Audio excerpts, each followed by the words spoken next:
PG Explainer 12 presenting. Movie की शुरुआत में रेगिस्तान से गुजरती एक ट्रेन को दिखाया जाता है। वर्जिल नाम का एक युवक उस ट्रेन से कहीं जा रहा था। वर्जिल के बर्थ में एक औरत अपने बच्चे के साथ बैठी हुई थी। हुलिये से वो दोनों काफी गरीब और भूखे लग रहे थे। कुछ देर बाद ट्रेन एक जगह रुकती है। वर्जिल जाने से पहले उस औरत को अपना आधा ब्रेड दे देता है। वर्जिल जिस जगह रुका था वो जगह काफी सुनसान लग रही थी। वर्जिल ने आने से पहले एक गाड़ी बुक की थी, लेकिन वह गाड़ी अब तक वहां पहुंची नहीं थी।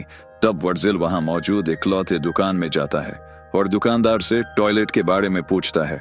दुकानदार उसे वहां की लोकल भाषा में जवाब देता है। वर्जिल को उसने क्या कहा ये समझ में तो नहीं आता है, लेकिन वह अंदाजा लगाकर उस दिशा में आगे बढ़ाता है। किस्मत से उसे आगे एक टॉयलेट मिलता है। टॉयलेट अंदर से काफी ज्यादा खराब होता है, लेकिन और कोई ऑप्शन ना होने की वजह से वो वहीं बैठ जाता है। कुछ देर बाद वर्जिल ने बुक की हुई गाड़ी का ड्राइवर कीट उसे आवाज लगाता है। अगली सीन में किट और वर्जिल को कंपाउंड नाम की जगह की तरफ जाते हुए दिखाया जाता है। उन दोनों के बीच गाड़ी की किराए को लेकर थोड़ी देर बहस होती है।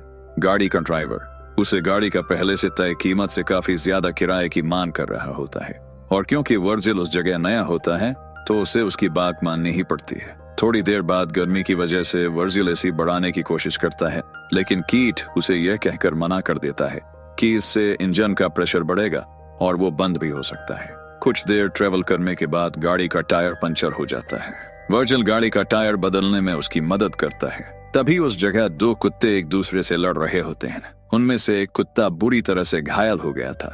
कीट उनमें से एक कुत्ते को भगा देता है और जो कुत्ता बुरी तरह से घायल हो गया था उसे एक दर्दनाक मौत देता है। टायर बदलने के बाद दोनों फिर से अपने मंजिल की तरफ बढ़ते हैं। कुछ देर बाद रात में घना अंधेरा होने की वजह से दोनों वही रुकने का फैसला करते हैं। बातों ही बातों में ड्राइवर वर्जिल से कंपाउंड जाने की वजह पूछता है, क्योंकि उसके मुताबिक उस जगह बहुत कम लोग जाते हैं। वर्जिल उसे बताता है कि उसने नौकरी का एक विज्ञापन देखा था, इसलिए वो वहां एक नई जिंदगी शुरू करने जा रहा है। अगली सुबह दोनों उस जगह से आगे बढ़ते हैं। इस बार गाड़ी वर्जिल चला रहा था और कीट आराम कर रहा था। कीट सो रहा है, यह देखकर वर्जिल एसी की स्पीड बढ़ा देता है, लेकिन उससे गाड़ी के इंजन पर प्रेशर बढ़ जाता है और गाड़ी बंद पड़ती है। कीट को वर्जिल की हरकत समझ आते ही वह वर्जिल को काफी कुछ सुनाता है।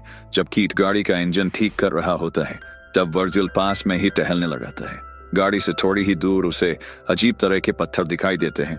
जब वह उन्हें पास जाकर देखता है तो उसे ये पत्थर असल में पत्थर ना होकर सोना है, ये समझ में आता है। वह तुरंत कीट को आवाज लगाता है। कीट कहता है कि अगर ये पत्थर जलाने के बाद काला पड़ा तो समझ जाना कि ये कोई सोना नहीं बल्कि सिर्फ एक पत्थर है।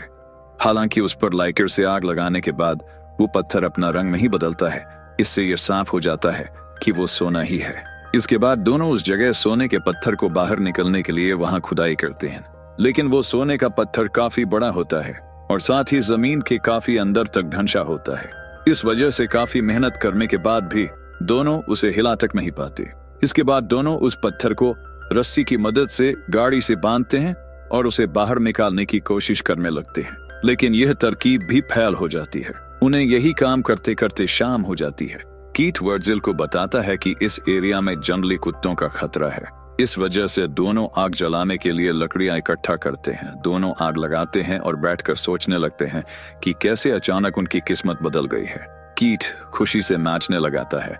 कुछ देर बाद कीट वर्जिल से कहता है कि क्योंकि वह इस सोने को अकेले बाहर नहीं निकाल पा रहे हैं, इसलिए उन्हें किसी की मदद लेनी होगी। वो कहता है कि वो शहर में ऐसे कुछ लोगों को जानता है जो उन्हें जमीन खोदने की मशीन उधार दे सकते हैं, लेकिन उसके लिए उन दोनों में से किसी एक को शहर जाकर वह मशीन लानी होगी। कीट इसके लिए वर्जिल को शहर जाने के लिए कहता है। उसके मुताबिक इस काम में कुछ वक्त लग सकता है, और क्योंकि वर्जिल को इस जगह के मौसम की आदत नहीं है वो शायद यहाँ अकेला ना रह पाए, लेकिन वर्जिल ऐसा करने से मना कर देता है। वो कहता है कि वो इस शहर में नया है, इस वजह से वो यहाँ किसी को नहीं जानता। कीट उसे एक बार फिर से पूछता है, जिस पर वर्जिल कहता है वो एक मजबूत इंसान है और यहाँ अकेला रहकर सोने की रक्षा कर सकता है। अगली सुबह कीट वर्चुअल को वहां रुकने के लिए जरूरत की चीज देता है, जिसमें एक सैटेलाइट फोन भी होता है, और वहां से चला जाता है। वह जाते वक्त उसे बताता है कि उसे खुदाई मशीन वापस लेकर आने में शायद 5 दिन लग सकते हैं। कीट के जाने के बाद वर्जिल टेंट को एक पेड़ से बांध कर रहने का इंतजाम करता है। इसके बाद वह जाकर रात के लिए लकड़ी लेकर आता है। रात होने के बाद वो खाना खा लेता है, लेकिन तभी उसे जंगली कुत्तों के चिल्लाने की आवाज आती है। किसी वजह से वह अपने हाथ में एक चाकू लेकर बैठ जाता है और ये सुबह जब उसकी आंख खुलती है तो वह काफी थका हुआ महसूस कर रहा था। वह अपना पेट साफ करने जाता है। तशरीफ धोने के लिए पानी कम है, ये सोच ही रहा होता है कि तभी उसका फोन बजता है। वो तशरीफ धोए बिना ही फोन उठाने चला जाता है, लेकिन इससे पहले कि वो फोन उठा पाए फोन कट जाता है। हताश वर्जील मन बहलाने के लिए इधर उधर टहलने लगाता है। तभी उसे थोड़ी ही दूर पुराने हवाई जहाज के अवशेष दिखाई देते हैं। वह उसे शेल्टर के तौर पर इस्तेमाल करने के बारे में सोचता है, लेकिन सोना जिस जगह गड़ा होता है वो जगह वहां से काफी दूर होने की वजह से वह उस प्लेन की कुछ पार्ट्स अपने टेंट के पास लेकर जाता है। थोड़ी देर बाद थकान की वजह से वर्जिल टेंट में ही सो जाता है। जब उसकी आंख खुलती है तो वो देखता है कि धूप की वजह से उसके चेहरे का कुछ हिस्सा जल गया है। फिर वो सोने के पास बैठता है और खुद से ही बातें करने लगाता है। उसके दिमाग में सोने के कुछ हिस्से को पत्थर की मदद से तोड़ने का ख्याल आता है। वो एक पत्थर की मदद से सोने की एक छोटे लेकिन भारी टुकड़े को तोड़ता है। तभी उसे कीट का कॉल आता है। कीट उसे बताता है कि गाड़ी के इंजन में थोड़ी गड़बड़ी आ गई है, इस वजह से उसे खुदाई की मशीन लाने में थोड़ी देरी हो सकती है। वर्जिल कीट को बताता है कि उसे सोने के एक हिस्से को तोड़ने में कामयाबी हासिल हुई है। कीट उसे उसी जगह सोने की रक्षा करते हुए रुकने के लिए कहता है। वो कहता है कि वो जितनी जल्दी हो सके उतनी जल्दी वहां पहुंचेंगे। रात में वर्जिल सोने के नजदीक ही आग लगाकर बैठ जाता है। जंगली कुत्ते उसके नजदीक आने की कोशिश करते हैं। उनसे बचने के लिए वर्जिल मशाल का सहारा लेता है। अगली सुबह वर्जिल पानी के कंटेनर से थोड़ा पानी निकाल कर पीने लगाता है, लेकिन तभी उसे एक सांप उसकी तरफ आते हुए दिखाई देता है। वो उसे मारने की कोशिश करता है। सांप वहां से भाग जाता है, लेकिन उसे मारने की कोशिश में वर्जिल की पानी की बोतल नीचे गिर जाती है और काफी सारा पानी बह जाता है। कुछ देर बाद वह फिर से हवाई जहाज के पास जाता है और उसके कुछ पार्ट शेल्टर बनाने के लिए निकालता है। उसी वक्त उसे कोई अजनबी उसकी दिशा में आते हुए दिखाई देता है। वो उससे छुपने के लिए विमान के अंदर घुस जाता है। कुछ देर बाद वह अजनबी हवाई जहाज के नजदीक आता है और वर्जिल को वहां से बाहर निकलने के लिए कहता है। पता चलता है कि अजनबी एक औरत है। वो वर्जिल से कहती है कि यह विमान उसके छुपने की जगह है।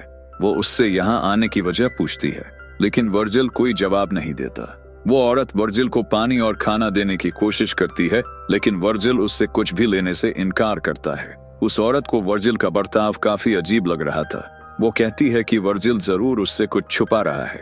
वह वर्जिल को सवाल पर सवाल पूछने लगती है। वर्जिल उससे परेशान होकर वहां से उठकर जाने लगाता है और उसे उसके कामों में दखल न देने के लिए कहता है। उसी बीच उस औरत को वर्जिल का शेल्टर दिखाई देता है। वो उसके शेल्टर को तोड़ने लगती है और उसे वहां से जाने के लिए कहती है। वर्जिल को उसकी इस हरकत से बहुत गुस्सा आता है और वह उसे वहीं पर जान से मार डालता है। इसके बाद वो उसके पास जो भी जरूरत की चीज थी उन्हें अपने पास रख लेता है और उसके शरीर को पास ही दफना देता है। लेकिन कुछ देर बाद एक जंगली कुत्ता उस औरत के शरीर को बिड्डे से निकाल कर खाता हुआ नजर आता है। वर्जिल उसे वहां से भगाता है और औरत के शरीर को वहां से घसीट कर थोड़ा दूर लेकर जाता है। इसके बाद वो उसके शरीर को आग लगाता है। ये सब करते हुए उसकी आंखों से आंसू आने लगते हैं। शायद थोड़ी देर के लिए उसके अंदर का इंसान जाग गया होगा। अगली सुबह फोन की आवाज से उसकी आंख खुलती है। कीट उसे कहता है कि उसे खुदाई मशीन मिल चुकी है, लेकिन उस मशीन का वजन ज्यादा होने की वजह से उसे आने में थोड़ा वक्त लगेगा। वर्जिल ये सुनकर रोने लगा आता है। तभी कीट उसका हौसला बढ़ाता है और कुछ वक्त के लिए इंतजार करने के लिए कहता है। वर्जिल को उसके पास से एक ट्रक जाते हुए दिखाई देता है, लेकिन सोने के लालच उसे वहां से जाने की अनुमति नहीं दे रहा था। वो रात के लिए कुछ लकड़ी इकट्ठा करता है। तभी उसे रेत का तूफान उसकी तरफ आता हुआ दिखाई देता है। वह उससे बचने के लिए अपने शेल्टर की तरफ भागने की कोशिश करता है, लेकिन तभी उसके शेल्टर के पार्ट्स भी हवा में उड़ने लगते हैं। वो खुद को बचाने के लिए भागने लगाता है, लेकिन एक पेड़ की टहनी सीधे आकर उसके पेट को निशाना बनाती है। कुछ देर बाद तूफान शांत हो जाता है। जब वर्जिल की आंख खुलती है तो वो खुद को रेत के ढेर में दबा पाता है। पेड़ की टहनी उसकी पेट के अंदर घुसी हुई थी। लालच उसके ऊपर इतनी बुरी तरह से सवार होता है कि वो अपने पेट पर लगी टहनी के दर्द को भूल सोने के पत्थर की जगह ढूंढने लगता है। मिट्टी में थोड़ी देर छानने के बाद उसे वो पत्थर मिल जाता है। इसके बाद वर्जिल अपने पेट से टहनी को निकालता है। टहनी निकालते वक्त उसका काफी खून बह जाता है। इसके बाद वो कैन के ढक्कन को गर्म कर उससे अपने घाव को जलाकर ठीक करने की कोशिश करता है। इसके साथ ही वह अपने पूरे चेहरे पर रेत मलता है और वहीं बेहोश हो जाता है। जब होश में आता है तो उसके सामने एक औरत धनुष हाथ में लिए होती है। उसे देखकर वर्जिल को इससे पहले उसे मिली औरत नजर आने लगती है जिसे उसने मारा था। दूसरी औरत वर्जिल को पानी पिलाती है और वहां से चली जाती है। जब वर्जिल की आंख खुलती है तब उसकी आंखें उस औरत को ढूंढ रही होती है जिसने उसे पानी पिलाया था। वर्जिल को लगाता है कि उसे भ्रम हुआ होगा। तभी उसका फोन बजता है। कीट वर्जिल से कहता है कि वो पास में ही है।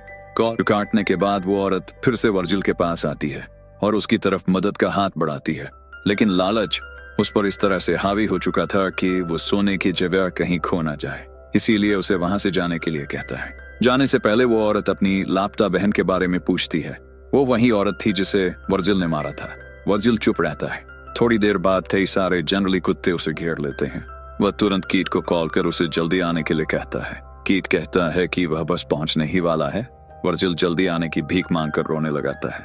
अगले सीन में पता चलता है कि कीट उसके नजदीक ही बैठा उस पर नजर रखे हुए था। थोड़ी ही देर में जंगली कुत्ते वर्जिल की बोटियां चबाने लगते हैं और वर्जिल बस अपने सोने की तरफ नजर गड़ाए हुए रखता है। कीट ये सब देख रहा होता है। जंगली कुत्तों के वर्जिल को मारने के बाद वो अपने गाड़ी के साथ वहां आता है। उसके गाड़ी के पीछे खुदाई मशीन भी होती है। वो वर्जिल की लाश को देखता है और कुछ लेने गाड़ी के अंदर जाता है, लेकिन जैसे ही वो वापस मुड़ता है एक तीर आकर उसकी छाती में लगाता है। कीट मरने से पहले उसे किसने मारा है ये देखने की कोशिश करता है, लेकिन उसे वहां कोई दिखाई नहीं देता। ये तीर उसी औरत ने चलाया था जो अपनी बहन को ढूंढते हुए वर्जिल के पास आई थी। उसे वर्जिल की हरकतें देखकर उस पर शक हो गया था और वह दूर से उसे पर नजर रख रही थी। इसी से उसको वहां गड़े सोने के बारे में भी पता चल गया और उसने मौका देखकर आखिरी समय में कीट को उसके कर्मों की सजा दे दी और वर्जिल ने सोने की लालच में उस निर्दोष को मारा था, इसलिए उसको भी उसके कर्मों की सजा मिल गई। इसी के साथ ये मूवी यही समाप्त हो जाती।